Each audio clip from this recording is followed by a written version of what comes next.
తెలంగాణ కాంగ్రెస్ లో ఆయన most senior leader, పార్టీలో అత్యంత పలుకుబడి కలిగిన నేత. ఎమ్మెల్యే ఎమ్మెల్సీగా పనిచేసిన సీనియర్ లీడర్ పొలిటికల్ జర్నీ ఇప్పుడు అయోమయంలా పడిందా అన్న అనుమానం మొదలైంది. పార్టీలో తాజాగా చోటు చేసుకుంటున్న పరిణామాలు ఇబ్బందికరంగా మారాయట. అందుకే పార్టీ కీలక సమావేశానికి సైతం ఆయన దూరంగా ఉంటున్నారని చెబుతున్నారు. ఇంతకీ హస్తానికి దూరంగా ఉంటున్న ఆ నేత ఎవరు? ఆయన ఫ్యూచర్ ఎలా ఉండబోతోంది? ఇప్పుడు చూద్దాం.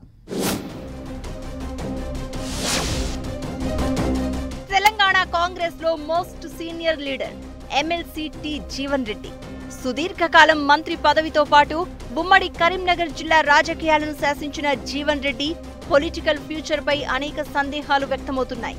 పార్టీలో చాలా కీలకంగా ఉంటూ పార్టీ గొంతును గట్టిగా వినిపించిన జీవన్ రెడ్డి వాయిస్ ఇప్పుడు ఎక్కడా వినిపించడం లేదు. కాంగ్రెస్ ప్రతిపక్షంలో ఉండగా పట్టభద్రుల ఎమ్మెల్సీగా గెలిచి సత్తా చాటిన జీవన్ రెడ్డికి పార్టీ అధికారంలో ఉన్నప్పటికీ పార్టీలో పరిణామాలు మింగుడుపడని విధంగా తయారయ్యాయి అంటున్నారు.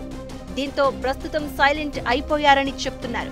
మరీ ముఖ్యంగా తాజాగా చోటు చేసుకున్న ఓ ఇష్యూతో ఎమ్మెల్సీ జీవన్ రెడ్డి బాగా కలత చెందారు అని వినికిడి. గాంధీ భవన్ వేదికగా కొత్త పీసీసీ చీఫ్ నిర్వహించిన సమీక్షా సమావేశాలే ఆయన అసంతృప్తికి కారణమనే టాక్ వినిపిస్తోంది.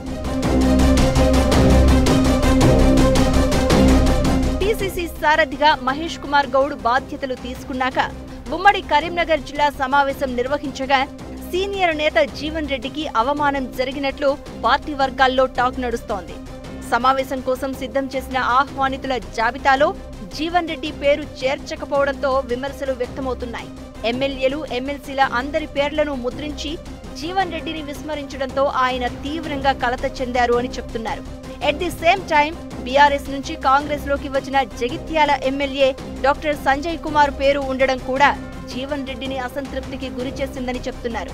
దీంతో తీవ్ర మనస్తాపానికి గురై పీసీసీ చీఫ్ సమక్షంలోనే తన ఆవేదన, ఆగ్రహం వ్యక్తం చేసినట్లు చెప్తున్నారు.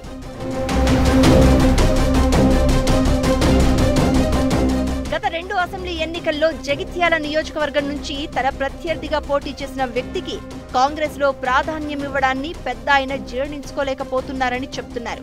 ఈ విషయమై తన సన్నిహితుల వద్ద ఆవేదన వ్యక్తం చేశారని చెప్తున్నారు. పార్టీలో కొత్త సాంప్రదాయం తెస్తున్నారని, సీనియర్లను విస్మరిస్తున్నారని జీవన్ రెడ్డి నిర్వేదం వ్యక్తం చేస్తున్నారు అంటున్నారు. వలస ఎమ్మెల్యేల విషయంలో పార్టీ తీసుకునే నిర్ణయం పట్ల అసంతృప్తిగా ఉన్నారంటున్నారు. బీఆర్ఎస్ నుంచి ఏ ఒక్కరిని చేర్చుకోలేదని బయటకు చెబుతూ పార్టీ సమావేశాలకు ఎలా ఆహ్వానిస్తున్నారని ప్రశ్నిస్తున్నారట జీవన్ రెడ్డి. పార్టీ సమావేశాల్లో తన పేరు ప్రస్తావించకపోవడం కాకతాళీయమని PCC chief Mahesh Goud, in charge Deepadas Munshi సర్ది చెప్పే ప్రయత్నం చేసినా జీవన్ రెడ్డి మాత్రం వారి వాదనతో ఏకీభవించినట్లు చెప్తున్నారు. కావాలనే తనను నిర్లక్ష్యం చేస్తున్నారని అనుమానిస్తున్నారట పెద్దాయన. అందుకే పార్టీ సమావేశాలకు వెళ్లకూడదు అని నిర్ణయించుకోవడంతో పాటు ఈ మధ్య జరిగిన సీఎల్పీ భేటీకి గైర్హాజరైనట్లు ప్రచారం జరుగుతోంది.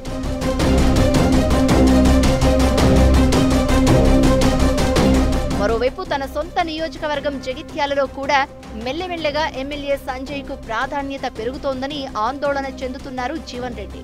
ఇదే సమయంలో నిన్న మొన్నటి వరకు తన వెంట తిరిగిన వారిని దూరం చేసేలా ఎమ్మెల్యే సంజయ్ వ్యవహరిస్తూ ఉండడం పెద్ద ఆయనను కలవరపెడుతుందని చెప్తున్నారు. నియోజకవర్గంలోని మార్కెట్ కమిటీ చైర్మన్లతో మొదలుకొని ఇతరాత్ర నామినేటెడ్ పదవుల భర్తీలో ఎమ్మెల్యే సిఫారసులకే ప్రాధాన్యమిస్తూ ఉండడం జీవన్ రెడ్డికి ఆగ్రహం తెప్పిస్తుందని చెప్తున్నారు.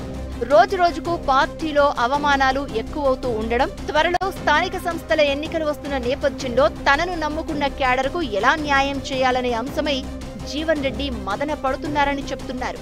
ఇప్పుడు మార్కెట్ కమిటీ చైర్మన్ల విషయంలో జరుగుతున్నట్లే స్థానిక ఎన్నికల్లో జరిగితే తనను నమ్ముకున్న వారికి అన్యాయం జరుగుతుందని, అదే సమయంలో వచ్చే మార్చిలో తన ఎమ్మెల్సీ పదవీకాలం ముగిసిన తర్వాత మరింత ఇబ్బంది పడే అవకాశం ఉందన్న ఆలోచనతో భవిష్యత్పై ఆందోళన చెందుతున్నట్లు చెప్తున్నారు. మళ్లీ ఎమ్మెల్సీగా పోటీ చేయాలనే ఆలోచన లేని జీవన్ రెడ్డి పార్టీని తన దారికి తెచ్చుకోవడం ఎలా అనే అంశంపై ఫోకస్ చేశారంటున్నారు. ఇదే సమయంలో జీవన్ రెడ్డి పొలిటికల్ ఫ్యూచర్ పై ఆయన వర్గంలోనే కలవరం కనిపిస్తోందని చెప్తున్నారు. ఈ పరిస్థితుల్లో మున్ముందు జీవన్ రెడ్డి అడుగులు ఆసక్తికరంగా మారాయి. నికార్సైన కాంగ్రెస్ వాదిగా ముద్రపడిన జీవన్ రెడ్డి అధిష్టానం దృష్టిని ఆకర్షించేందుకు ఎలాంటి ఎత్తుగడ వేస్తారు అనేదే ఇప్పుడు ఉత్కంఠ రేపుతోంది.